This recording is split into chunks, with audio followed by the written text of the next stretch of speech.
सूरज ढल चुका था और आकाश सुनहरी रोशनी से चमक रहा था। ग्लॉडन सिटी के बाहर स्काई पीक पर एक पत्थर की मेज थी, उसके पास एक पत्थर की बेंच और उस पर एक युवक और युवती एक दूसरे के साथ सटे हुए बैठे थे। लड़का दुबला था, चेहरा पीला और मासूमियत से भरा हुआ। लड़की ने बर्फसी सफ़ेद लंबी ड्रेस पहनी हुई थी, उसकी त्वचा जड़ जैसी थी और रूप बेहद सुंदर था। लड़की का सिर उस किशोर के कंधे पर टिका था और सूर्यास्त के नीचे वे एक परी और देवता के जोड़े जैसे लग रहे थे। याओ आकाश ये पल हमेशा के लिए ठहर जाए, उस युवक ने चेहरे पर खुश मुस्कान के साथ कहा। ब्रदर, बिल्कुल, हमने कहा था ना कि हम जीवन भर साथ रहेंगे। लड़की के चेहरे पर भी एक सुखद मुस्कान थी। लड़के का नाम शिवम था और लड़की का नाम जैस्मिन। जैस्मिन की मुस्कान को देखते हुए शिवम की आंखों में और भी कोमलता आ गई। उसने जैस्मिन का कोमल बिना हड्डी जैसा जड़साफ हाथ पकड़ा और कहा, जैस्मिन, भले ही मेरी नसें बंद हैं और मैं अपनी सच्ची ऊर्जा संचित नहीं कर सकता, लेकिन जब तक मैं अपने रक्त को जगा सकूं और बुजुर्ग मेरे लिए मेरिडियन खोलने वाली औषधि खरीद लेंगे तब मैं अभ्यास कर सकूंगा। मैं निश्चित रूप से एक शक्तिशाली योद्धा बनूंगा जो जीवन भर तुम्हारी रक्षा करेगा। धन्यवाद ब्रदर। जैस्मिन की आंखों में हल्का सा भाव आ गया और उसने कहा, ब्रदर, वास्तव में एक पल्स टेस्टर आया था। क्या तुम्हें अपने पिता का रक्त मिला है? हाँ जैस्मिन, तो आगे चलकर तुम्हारा पुरुष निश्चित ही एक महान योद्धा बनेगा। शिवम के चेहरे पर आत्मविश्वास से भरी मुस्कान थी। जैस्मिन ने हल्की मुस्कान दी और पत्थर की मेज पर रखे गिलास को उठाया। उसमें प्रसिद्ध ब्लड टंग ऑर्किड वाइन था जिससे हल्की सुगंध आ रही थी। जैस्मिन ने जल्दी से शिवम के चेहरे पर एक हल्का चुंबन किया, उसका चेहरा शर्म से लाल हो गया और फिर उसने गिलास उठाते हुए कहा, ब्रदर और जैस्मिन तुम्हें इनाम देती है। शिवम ने गिलास लिया और कहा, जैस्मिन, तुम रोज मुझे ब्लड टंग ऑर्किड वाइन पिलाती हो। मुझे सच में बहुत अच्छा लगता है कि तुम मेरे पास हो। इतना कहकर उसने गिलास उठाया और पी गया। शराब की सुगंध जीभ के किनारों पर छा गई। शिवम का मन शराब की खुशबू की तरह ही मीठा था, लेकिन अगले ही क्षण उसने चक्कर सा महसूस किया। जैस्मिन, मुझे थोड़ी चक्कर क्यों आ रही है? तुम्हारी शराब? शिवम ने पत्थर की मेज पकड़ ली और जैस्मिन की ओर देखा, लेकिन इस समय उसे जैस्मिन का चेहरा कुछ ठंडा सा लगा। हाँ शिवम, जैस्मिन तुम्हारे साथ 3 साल से थी, बस योगेंद्र के लिए। अब समय आ गया है, क्या तुम अपनी ब्लड लाइन का योगदान नहीं दोगे? इस समय एक मध्यवयस्क पुरुष पास से प्रकट हुआ और वह जैस्मिन का पिता था। धड़ाम, जैसे आसमान से बिजली गिरी हो, शिवम के दिमाग में विस्फोट हो गया। जैस्मिन। शिवम ने अविश्वास से जैस्मिन को देखा, लेकिन जैस्मिन की आंखों में सिर्फ बेरुखी थी। क्यों, मैं तुमसे बहुत प्यार करता हूँ। जैस्मिन की बेरुखी भरी आंखें किसी तेज चाकू की तरह शिवम के दिल में चुभ गईं। वह चिल्लाया और जैस्मिन पर झपटा, लेकिन जैस्मिन ने बस हल्का सा कदम पीछे हटाया और वह जमीन पर गिर पड़ा। डार्क स्वॉर्ड स्कूल के महेश 6 वर्ष की उम्र में अभ्यास शुरू किया, 9 वर्ष में वॉरियर रेल्म में प्रवेश किया, अब 16 वर्ष का है और डार्क स्वॉर्ड स्कूल के 4 महान प्रतिभाओं में से एक है। और तुम कमजोर, रोगग्रस्त, नसें बंद और साफ साफ कहूं तो एक बेकार व्यक्ति। भले ही तुम अपना रक्त जागरण कर लो, फिर भी तुम बेकार हो। क्या तुम महेश से तुलना कर सकते हो? ऐसा प्रतिभावान व्यक्ति ही मेरा उपयुक्त जीवन साथी हो सकता है। यदि तुम मुझसे इतना प्रेम करते हो तो क्यों न मुझे पूर्ण करो। अपनी ब्लड लाइन से मेरी शक्तिशाली ब्लड लाइन को जागृत करने में मदद करो। जैस्मिन के मुंह से एक ठंडी आवाज निकली। धप। इस समय मध्यवयस्क पुरुष ने शिवम की पीठ पर पांव रखा, उसके हाथ में एक तेज चाकू निकला और कहा, शिवम, अपना खून दे दो। रीढ़ की हड्डी से उठा दर्द शिवम को पूरी तरह निगल गया। वह चीखा, उसकी आवाज में अकेलापन, लाचारी और निराशा भरी हुई थी। धीरे धीरे शिवम अंधकार में डूब गया। जैस्मिन, मैंने तुम्हें प्यार किया, तुमने ऐसा क्यों किया मेरे साथ? शिवम चिल्लाया और अचानक बिस्तर पर सीधा बैठ गया, बांस की बनी चारपाई चरमराए। शिवम बुरी तरह पसीने से भीग चुका था। यह एक सपना था। नहीं, ये सपना नहीं था। ये 3 दिन पहले की एक सच्ची घटना थी। शिवम मेहता परिवार का वंशज है और उसके पिता मेहता परिवार के प्रमुख थे। और जैस्मिन मेहता परिवार के पहले बुजुर्ग की बेटी है। वे साथ बड़े हुए, साथ खेले और कहा जा सकता है कि वे एक दूसरे से कभी अलग नहीं हुए। निजी रूप से उन्होंने एक दूसरे से जीवन भर साथ रहने की कसम भी खाई थी। शिवम कभी सोच भी नहीं सकता था कि जैस्मिन और बुजुर्ग मिलकर उस पर वार करेंगे और उसे कैद कर लेंगे। शक्ति, ये सब कुछ मेरी ताकत की कमी के कारण हुआ। अगर मेरे पास असाधारण प्रतिभा और ताकत होती तो वे मेरी ये दुर्गति कैसे करते। शिवम ने अपने मुट्ठियां भींच लीं, उसका शरीर कांप रहा था और उसकी आंखें खून से भर चुकी थीं। कचरा, यही कहा था जैस्मिन ने उसके लिए। लगता था कि 3 दिन पहले कहे गए जैस्मिन के शब्द अब भी उसके कानों में गूंज रहे थे। चर्रा, इसी वक्त दरवाजा खुला और एक कमजोर सी मध्यम उम्र की औरत अंदर आई। उसने बिस्तर पर बैठे शिवम की तरफ चिंतित होकर देखा और पूछा, शिवम, फिर से बुरे सपने आए क्या? ये सुंदर महिला शिवम की मां सावित्री थी। 3 दिन पहले सावित्री ही थी जो शिवम की चिंता में बाहर निकली थी, वरना आज शिवम जीवित न होता। जब से शिवम के पिता की 6 साल पहले मौत की अफवाह फैली, शिवम और सावित्री अकेले ही रह रहे थे। शिवम ने सावित्री की ओर देखा, उसकी आंखों में कोमलता आ गई और बोला, मां, कुछ नहीं, बस एक सपना था। सावित्री उसके पीले चेहरे को देखकर बिस्तर के पास बैठ गई, उसके माथे को छूते हुए दर्द भरे स्वर में बोली, 3 दिन हो गए हैं। हर बार तुम चिल्लाते हो कि जैस्मिन ने तुम्हें नुकसान पहुंचाया। शिवम, क्या हुआ है? क्या तुम्हारी चोट जैस्मिन की वजह से है? शिवम बोला, मां, कुछ नहीं हुआ, आपने कुछ गलत सुना।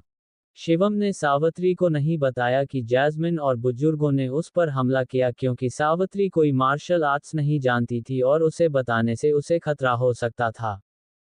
सावित्री पीछे हट गई और बोली, शिवम, आगे से तुम जैस्मिन का नाम सीधे मत लेना। 2 दिन पहले उसने 5वीं श्रेणी की ब्लडलाइन जागृत की और साथ ही एक गॉड लेवल मेरिडियन भी खोला, जिससे उसे अब प्रेस्बिटेरियन कॉलेज की मान्यता मिल चुकी है। 2 महीने बाद मेहता परिवार की कमान उसे सौंपी जाएगी और वह मेहता परिवार की अगली प्रमुख बनेगी। अगर तुम ऐसे ही नाम लेकर बुलाओगे तो ये अपमान माना जाएगा। क्या जैस्मिन अब मेहता परिवार को संभालेगी? वो ये सोच भी कैसे सकती है? शिवम ने दबी आवाज में चीख दी, उसकी आंखों में खून उतर आया, दांत भिंच गए और खून रिसने लगा। जब से शिवम के पिता की मृत्यु की अफवाह फैली, तब से मेहता परिवार की जिम्मेदारी बुजुर्गों ने संभाली थी और किसी नए प्रमुख की नियुक्ति नहीं हुई थी। शिवम की यह हालत देखकर सावित्री घबरा गई, उसका चेहरा पीला पड़ गया। उसने शिवम के सिर को थाम लिया और रोती रही, शिवम, मां को डरा मत, मां ने तुम्हारे पिता को खोया है, अब तुम्हें नहीं खो सकती। पिताजी, आप कहाँ हो? शिवम को यकीन है आप मरे नहीं हो। अब शिवम बिल्कुल अकेला है और तो और घर की विरासत भी नहीं बचा सकता। शिवम ने अपने गले में लटक रहे एक लटकन को कसकर पकड़ा। ज्यादा जोर से पकड़ने के कारण उसकी उंगलियां चमड़ी में धंस गईं और खून बह निकला। ये लटकन कांसे की थी, चौड़ी फली के आकार की, जिसे उसके पिता ने 6 साल पहले बाहर से भेजा था। तब से शिवम इसे हमेशा अपने साथ रखता था। हथेली से बहता खून लटकन पर गिरा। Z Z Z. अचानक कांसे की लटकन थोड़ी सी हिलने लगी और गर्म हो गई। शिवम कुछ समझ पाता उससे पहले ही लटकन फूटकर चूर्ण बन गई और उसकी हथेली में समा गई। फिर शिवम को महसूस हुआ कि एक गर्म ऊर्जा उसकी हथेली से होकर उसके हाथ, फिर माथे की यिंतांग बिंदु तक पहुंच गई। काओलून अमर है, रक्त का पुनर्जन्म। अचानक एक विशाल गर्जना शिवम के मन में गूंजी, जिससे उसका दिमाग झंझना गया। काओलून अमर है, रक्त का पुनर्जन्म। काओलून अमर है, रक्त का पुनर्जन्म। ये आवाजें लगातार उसके मन में गूंजने लगी, फिर माथे से शुरू हुई गर्म सांस उसकी रीढ़ की हड्डी की ओर भागी। अगले ही पल सब कुछ शांत हो गया, लेकिन उसकी रीढ़ में खुजली और पूरे शरीर में गर्मी फैल गई। ये क्या हो रहा है? शिवम पूरी तरह से उलझ गया। अब रीढ़ की हड्डी की खुजली और बढ़ गई थी, जैसे कुछ धीरे धीरे विकसित हो रहा हो। शिवम, क्या हुआ तुम्हें? मां को डरा मत। सावित्री ने जब ये बदलाव देखा तो उसकी घबराहट और बढ़ गई। ब्लड रीबर्थ, क्या मैं वाकई फिर से जन्म ले सकता हूं? शिवम ने सोचा।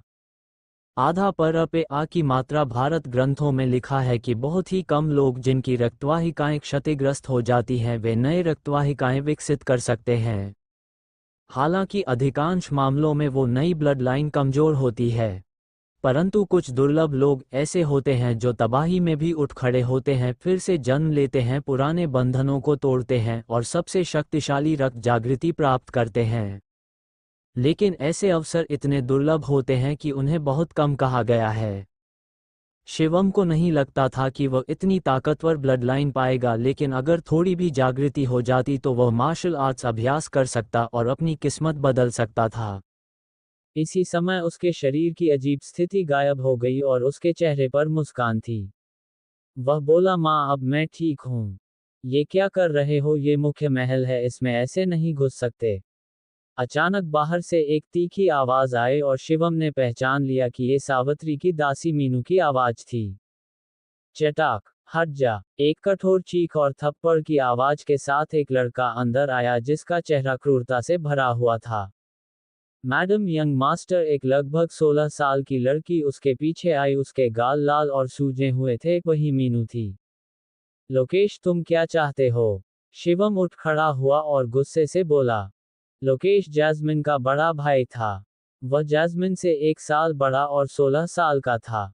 लोकेश ने शिवम को देखा और उसके चेहरे पर आश्चर्य झलक पड़ा, जैसे उसे उम्मीद नहीं थी कि शिवम जिंदा होगा।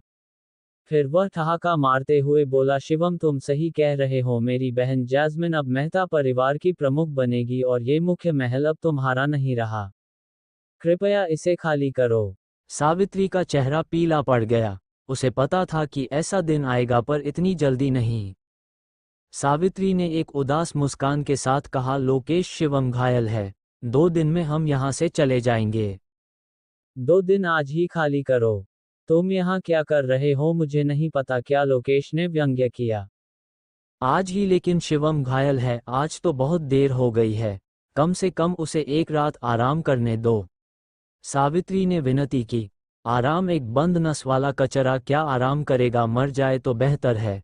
खैर, जैसे भी हो, आज ये घर खाली होना चाहिए, लोकेश ने बेरहमी से कहा। लोकेश ने अपने हाथ पीछे बांधे हुए थे, चेहरा ठंडा और नजरों में घोर तिरस्कार लिए हुए शिवम की ओर देख रहा था। सावित्री कुछ और कहना चाहती थी, लेकिन शिवम ने बात काट दी। माँ, हमें इससे विनती करने की जरूरत नहीं, चलो यहाँ से चले जाते हैं, शिवम ने कहा। शिवम, लेकिन तुम्हारी चोट अभी पूरी तरह ठीक नहीं हुई है।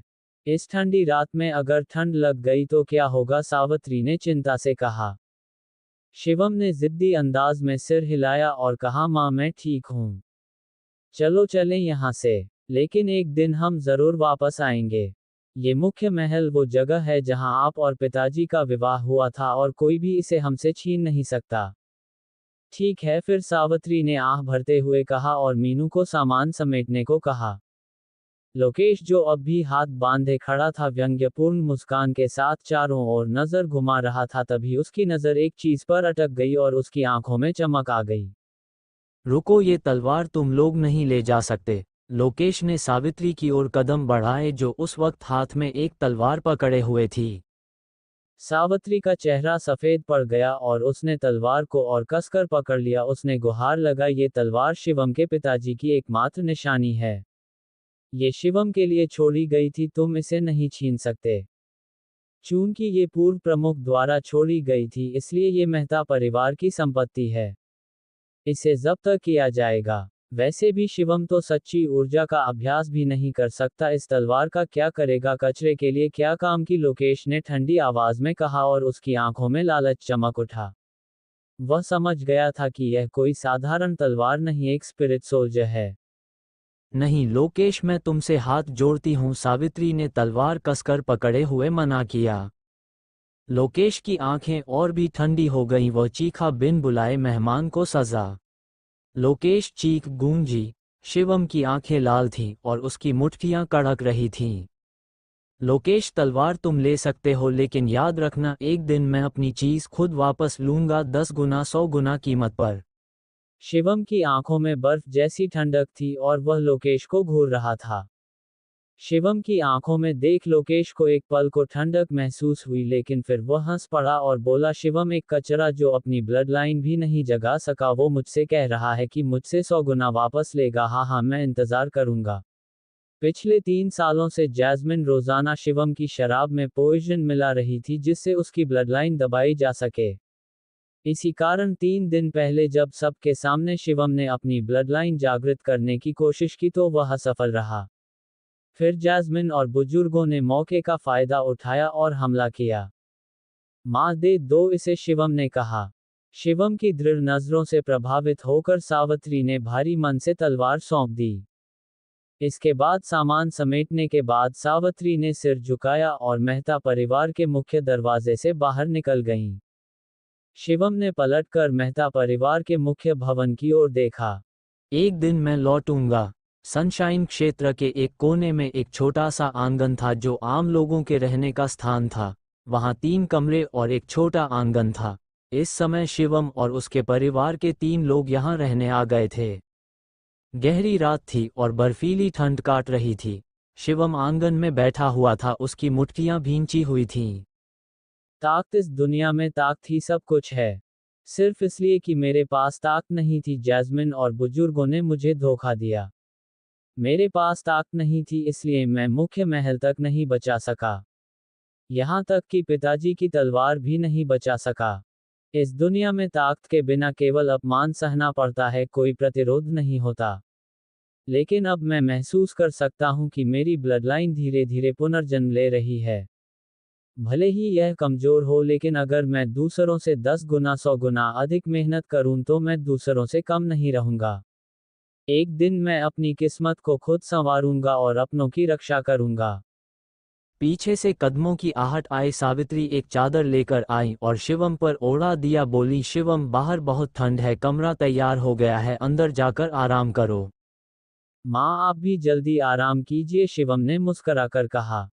कमरे में लौटकर शिवम बिस्तर पर बैठा, लेकिन उसे नींद नहीं आ रही थी। मेरी ब्लडलाइन पूरी तरह कब पुनर्जीवित होगी, शिवम सोचने लगा और फिर अपना ध्यान रीढ़ की हड्डी पर केंद्रित कर दिया।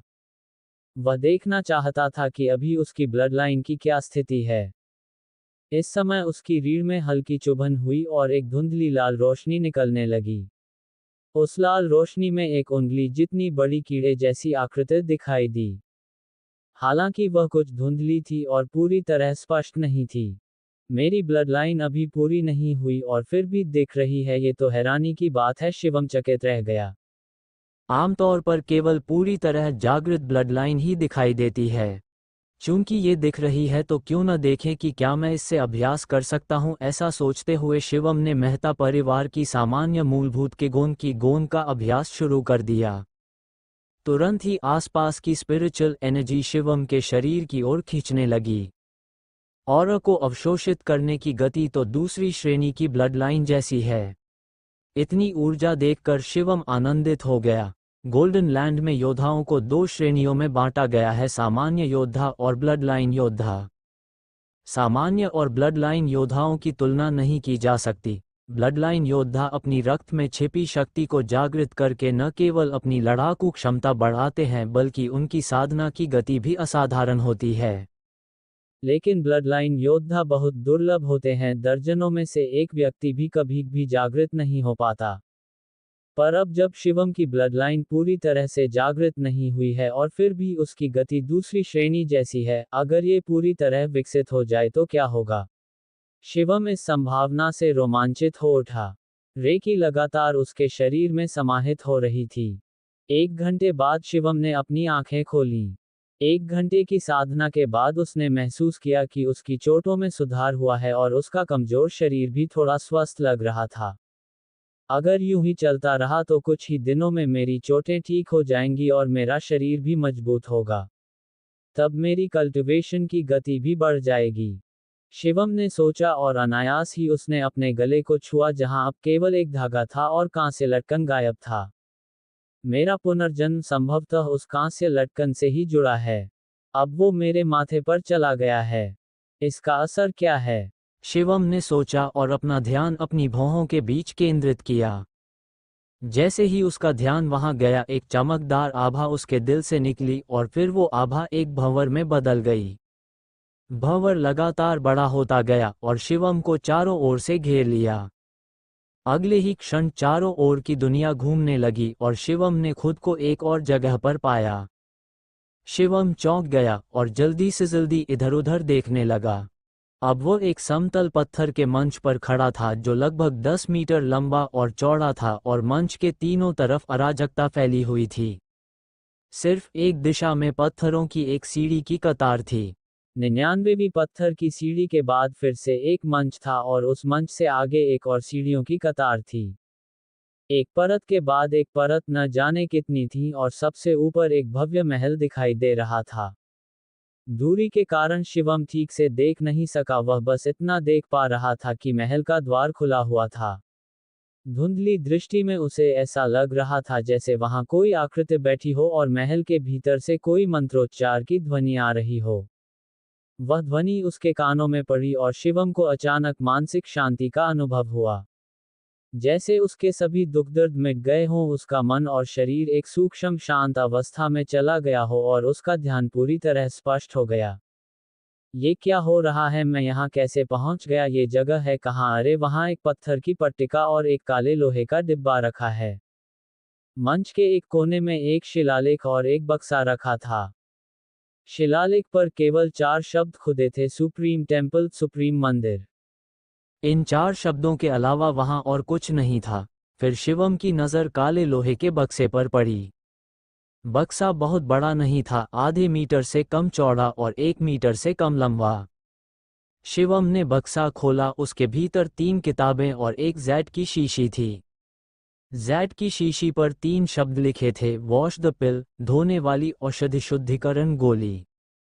येलो पिल, ये वास्तव में रेड फोनिक्स पिल है। शिवम खुशी से झूम उठा। उसने जल्दी से जैट बॉटल का ढक्कन खोला। एक तीव्र औषधीय खुशबू नाक से टकराई। शीशी के भीतर एक अंगुली के नाखून के बराबर आकार की आग जैसी लाल रंग की चमकदार गोली थी। वॉश द पिल, ऐसा कहा जाता है कि ये औषधि शरीर को शुद्ध करती है, हड्डियों और मज्जा को नया बनाती है, इंसान को जैसे पुनर्जन्म देती है और उसकी शारीरिक क्षमता को अत्यधिक बढ़ा देती है।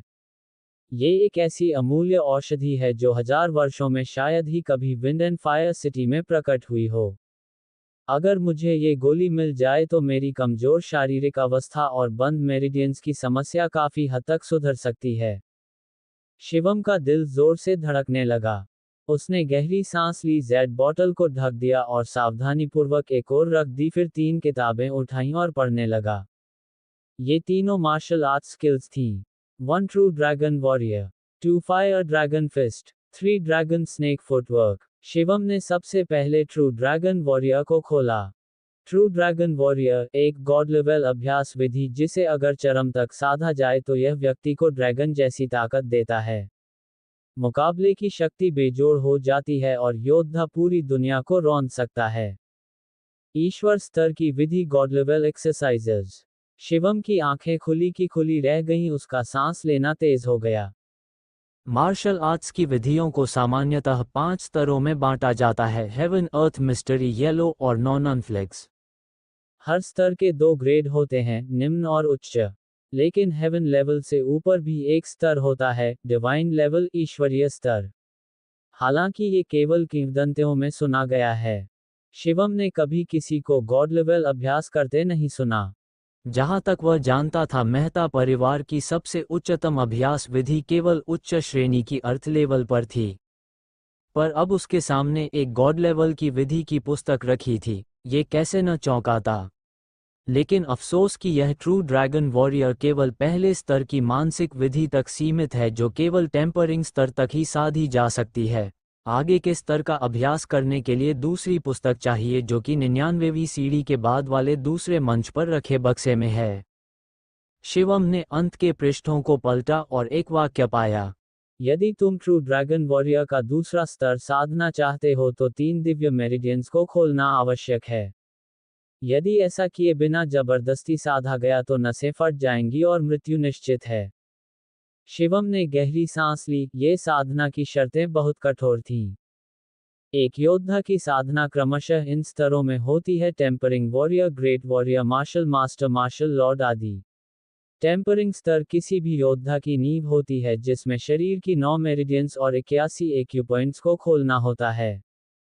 पहली 3 को मानव मेरिडियंस, बीच की 3 को पृथ्वी मेरिडियंस और अंतिम 3 को आकाश मेरिडियंस कहते हैं। लेकिन इसके बाद भी 3 दिव्य मेरिडियंस होते हैं जिन्हें खोलना अत्यंत कठिन होता है। जैस्मिन ने केवल एक दिव्य मेरिडियन खोला था और पूरी विंड एंड फायर सिटी में तहलका मच गया था, इसी कारण से उसे मेहता परिवार की प्रमुख बना दिया गया। गॉड लेवल अभ्यास विधि के लिए 3 दिव्य मेरिडियंस खोलने होंगे।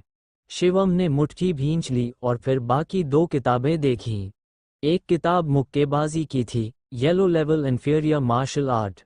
दूसरी शरीर के मूवमेंट की, yellow level inferior martial art. हालांकि ये सिर्फ येलो लेवल के निम्न स्तर की विधियां थीं, लेकिन ऐसी विधियां भी मेहता परिवार में दुर्लभ थीं। फिर शिवम ने येलो पिल उठाई, बॉटल का ढक्कन खोला और गोली मुंह में रख ली। औषधि का शक्तिशाली असर उसके शरीर में फैल गया, उसकी मांसपेशियों, हड्डियों और अंगों में समा गया और उसके शरीर की बनावट को सुधारने लगा। शिवम को खुद अपने शरीर की हड्डियों की कंपन और मांसपेशियों की सरसराहट की आवाज सुनाई दी।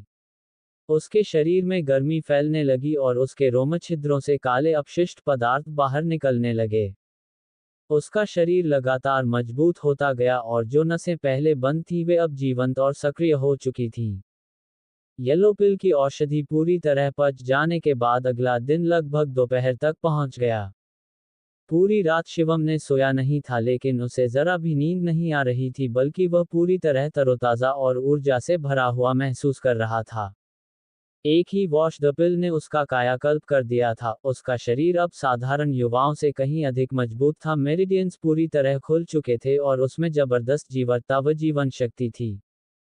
बस उसके शरीर पर एक मोटी गंदगी की परत चिपकी हुई थी, सारी अपशिष्ट गंदगी जो शरीर से बाहर निकली थी चिपचिपी और बहुत ही असहज। जैसे ही उसने सोचा वह तुरंत कमरे में लौट आया। धीरे से दरवाज़ा खोलकर बाहर निकला तो देखा सावित्री और मीनू नहीं थीं। उसने सोचा कि शायद वे दोनों खाना लेने बाजार गई होंगी। शिवम आंगन के कुएं तक गया, वहां से पानी लेकर अपने शरीर की सारी गंदगी को धो डाला, फिर साफ कपड़े पहन लिए और खुद को बेहद ताज़ा और आरामदायक महसूस किया। इसी समय सावित्री और मीनू भी बाहर से लौट आई। शिवम को देखकर दोनों चौंक गईं। अब का शिवम पूरी तरह ऊर्जा से भरा हुआ था, उसके पहले के दुर्बल और बीमार रूप से बिल्कुल अलग। यही कारण था कि दोनों को आश्चर्य हुआ। शिवम, क्या तुम सचमुच ठीक हो गए हो? सावित्री ने चिंतित स्वर में पूछा। हाँ बेटा, तुम तो पहले से बिल्कुल अलग लग रहे हो, मीनू ने भी आंखें फैलाकर कहा। शिवम मुस्कुराया और बोला, माँ, मुझे नहीं पता कैसे इस बार की चोट के बाद मैंने कल रात ची गोंग का अभ्यास किया और सच में एक ची की लहर बना पाया। शायद इसी वजह से मेरा शरीर बेहतर हो गया है। क्या शिवम, तुमने सच में सच्ची ऊर्जा का अभ्यास कर लिया? ये सुनकर सावित्री इतनी खुश हो गई कि उनकी आंखों में आंसू आ गए। शिवम ने सुप्रीम टेम्पल के बारे में नहीं बताया और ना ही वहां मिली गॉड लेवल तकनीक का जिक्र किया, क्योंकि अगर ये बात बाहर फैलती तो तीनों के लिए भारी संकट खड़ा हो सकता था। लेकिन क्योंकि उसने गोली खाई थी और उसके शरीर में बदलाव आया था तो सावित्री के सवालों का उत्तर देना जरूरी था, इसलिए उसने बस इतना बताया कि उसने ट्रू एनर्जी उत्पन्न की। शिवम, बहुत अच्छा बहुत अच्छा। सावित्री की आंखों से खुशी के आंसू बह निकले। हालांकि शिवम अभी सिर्फ ट्रू एनर्जी का अभ्यास ही कर पाया था, न कि एक पूर्ण वॉरियर भी बना था। ब्लडलाइन वॉरियर की तुलना तो दूर की बात थी, फिर भी सावित्री के लिए ये किसी चमत्कार से कम नहीं था। मास्टर, अब आपको भविष्य में मैडम और मुझे भी बचाना होगा, मीनू ने भी मुस्कराते हुए कहा। इसके बाद सावित्री और मीनू खाना बनाने में लग गईं और थोड़ी ही देर में रसोई से स्वादिष्ट खुशबू फैलने लगी। तीनों एक साथ बैठकर भोजन करने लगे, चेहरे पर खुशी साफ झलक रही थी। भोजन बहुत ही साधारण था, 2 सब्जी और 2 मांस की चीजें। शिवम, तुम्हारी चोट अभी पूरी तरह ठीक नहीं हुई है, तुम ज्यादा मांस खाओ, ताकत और खून दोनों बढ़ेंगे, सावित्री ने मांस उसके कटोरे में डालते हुए कहा। माँ, मीनू आप भी खाओ, शिवम बोला। जब से रोहित मेहता के मारे जाने की खबर फैली थी, पिछले 6 वर्षों में उनके परिवार की हालत बहुत बिगड़ चुकी थी। घरवाले खर्च भी धीरे धीरे बंद करने लगे थे और मांस खाना तो दुर्लभ हो गया था। कभी भी जब मांस आता भी था तो सावित्री और मीनू उसे शिवम को ही देती थी। मीनू तो इस कदर पोषण से वंचित रही थी कि वह दुबली और कमजोर सी दिखने लगी थी।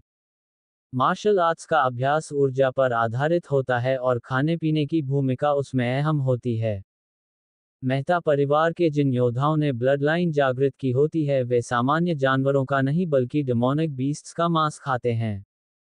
कुछ उच्च प्रतिभाशाली योद्धा तो इसके अलावा रोजाना दैत्य रक्त हड्डियों का चूर्ण और विभिन्न बहुमूल्य औषधियों से बनी ड्रैगन टाइगर पिल का सेवन करते हैं। ड्रैगन टाइगर पिल में अत्यधिक सार तत्व होता है जो मांसपेशियां, हड्डियां, नसें और अंग सबको मजबूत करता है, साथ ही साथ रुचि में भी बदलता है। शिवम जैसा खाने वाला वास्तव में पर्याप्त पोषण नहीं ले पा रहा था। शिवम, अब जब तुमने ट्रू एनर्जी उत्पन्न कर ली है तो ये खाना पर्याप्त नहीं होगा। माँ के पास 8 ड्रैगन टाइगर पिल्स हैं, उन्हें ले लो और अभ्यास करो। सावित्री ने ध्यानपूर्वक एक शीशी निकाली और शिवम को थमाई। शिवम हैरान रह गया। उसने कभी नहीं सोचा था कि सावित्री 8 ड्रैगन टाइगर पिल्स निकाल सकती हैं। उसने संदेह से पूछा, माँ, ये गोलियां 1-2 चांदी की होती हैं। आपके पास इतना चांदी कहाँ से आया? माँ के पास तरीका था। ये गोलियां तुम्हारे शरीर को मजबूत करने के लिए पहले ही खरीदी गई थीं। अब जब तुम अभ्यास कर सकते हो तो इसका इस्तेमाल करो, सावित्री ने मुस्कराते हुए कहा। मास्टर, मैंने ही मैडम के ड्रैगन फीनिक्स ब्रेसलेट्स बेच दिए थे और ये गोलियां खरीदी थी, मीनू ने धीरे से कहा। मीनू, सावित्री ने फुसफुसाते हुए उसे टोका, फिर शिवम से बोली, शिवम, अब तुम बस अभ्यास पर ध्यान दो। अगर तुम ट्रू एनर्जी उत्पन्न कर सकते हो, शरीर मजबूत कर सकते हो, तो एक ब्रेसलेट की क्या कीमत है? माँ, शिवम की आंखें भीग गईं और उसने ड्रैगन टाइगर पिल की शीशी कसकर पकड़ ली। ड्रैगन फीनिक्स ब्रेसलेट सावित्री को रोहित मेहता ने भावनात्मक रूप से उपहार में दिया था। शिवम जानता था कि ये ब्रेसलेट माँ के लिए कितना मूल्य रखता था, लेकिन अब उसके शरीर के लिए सावित्री ने उसे बेच दिया। माँ, आप निश्चिंत रहें, मैं जरूर एक शक्तिशाली व्यक्ति बनूंगा, अपनी ताकत से आपकी रक्षा करूंगा और कभी आपको अपमानित नहीं होने दूंगा। शिवम ने अपने दिल में प्रतिज्ञा की और उसकी नजरें दृढ़ हो गईं। खाने के बाद शिवम ने ड्रैगन टाइगर पिल ली और अपने कमरे में लौटकर सुप्रीम टेंपल में प्रवेश किया। सुप्रीम टेंपल में प्रवेश करते ही उसने अपना ध्यान 99वीं सीढ़ियों के ऊपर वाले दूसरे मंच की ओर केंद्रित किया, क्योंकि उस दूसरे मंच पर भी एक बक्सा रखा हुआ था, कांस्य का। पहले ब्लहरामी आयन बॉक्स में ट्रू ड्रैगन वॉरियर का पहला भाग, fire dragon fist, dragon snake footwork और वॉश द पिल थे, तो दूसरे बक्से में क्या होगा? शिवम अत्यंत उत्सुक था और सीढ़ियों की ओर बढ़ने लगा।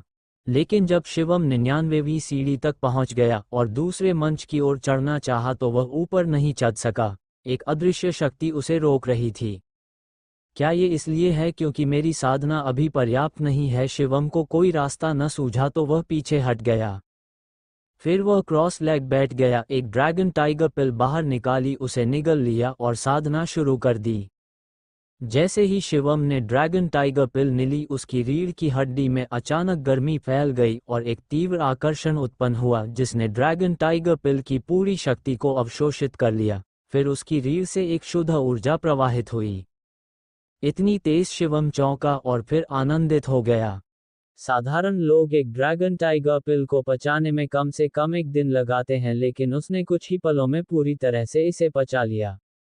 ये उस अधूरी परंतु जागती हुई ब्लड लाइन का असर था। ये अधूरी ब्लड लाइन वाकई अद्भुत थी। यह न केवल स्वर्ग और पृथ्वी की ऊर्जा को सेकंड लेवल की ब्लड लाइन जैसी तेजी से अवशोषित कर सकती थी, बल्कि एलिक्सिर को भी चमत्कारी रूप से शीघ्र पचा लेती थी। ठीक है, अब मेरिडियंस को खोलने की शुरुआत करते हैं। उसी क्षण शिवम ने अपना ध्यान केंद्रित किया और जेनलॉन्ग ट्रू ड्रैगन वॉरियर की विधि को चलाना शुरू किया और 3 पर्सनल कनेक्शंस में से पहले कनेक्शन पर वार किया। धड़ाम धड़ाम, ऐसा लग रहा था मानो शरीर के अंदर गरज हो रही हो और एक के बाद एक एक्यूपॉइंट्स को धोया जा रहा हो। जब ऊर्जा कम पड़ने लगी तो शिवम ने दूसरी ड्रैगन टाइगर पिल ने ली। इस तरह जब शाम हुई तब तक उसने सभी 8 ड्रैगन टाइगर पिल्स का उपयोग कर लिया था और 3 पर्सनल मेरिडियंस खोल लिए थे। टेम्परिंग स्तर को 3 भागों में बांटा गया है, प्रारंभिक, मध्य और अंतिम चरण।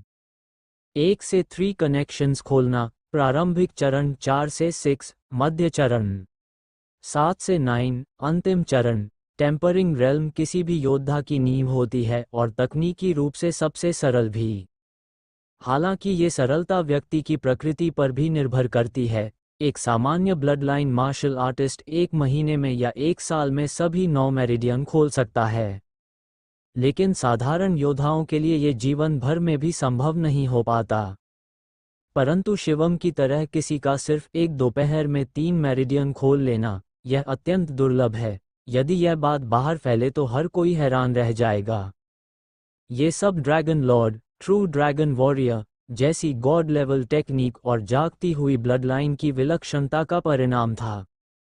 उसके शरीर में घूमती हुई ड्रैगन ट्रू एनर्जी को महसूस करते हुए शिवम का चेहरा उत्साह और आत्मविश्वास से चमक उठा। रात के खाने के बाद वह फिर से सुप्रीम टेम्पल में गया और अभ्यास शुरू किया। अब वह martial art fire dragon fist का अभ्यास करना चाहता था।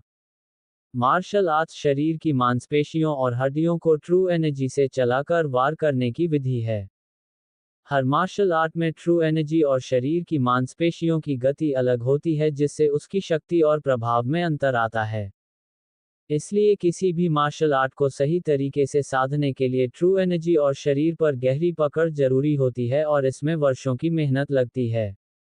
जितना अधिक उन्नत मार्शल आर्ट होता है उसे साधना उतना ही कठिन और जटिल होता है, लेकिन उसका प्रभाव भी उतना ही अधिक होता है।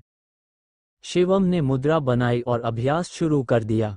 ऊपर महल से आती हुई मंत्रोच्चारण की ध्वनि अब भी सुनाई दे रही थी, जिससे उसका सिर और भी स्पष्ट हो गया था।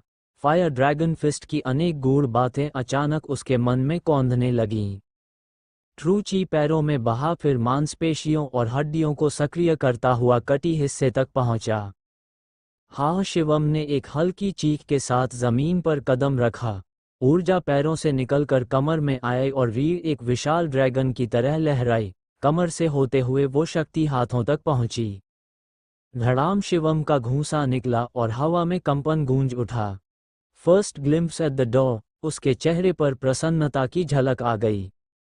मार्शल आर्ट की साधना को अग्नि की तीव्रता के अनुसार 6 स्तरों में बांटा गया है। इन 6 स्तरों को पाना आसान नहीं होता, विशेषकर ऊंचे स्तरों को। शिवम को आशा नहीं थी कि वह पहले ही दिन फायर ड्रैगन फिस्ट में पहले स्तर तक पहुंच जाएगा।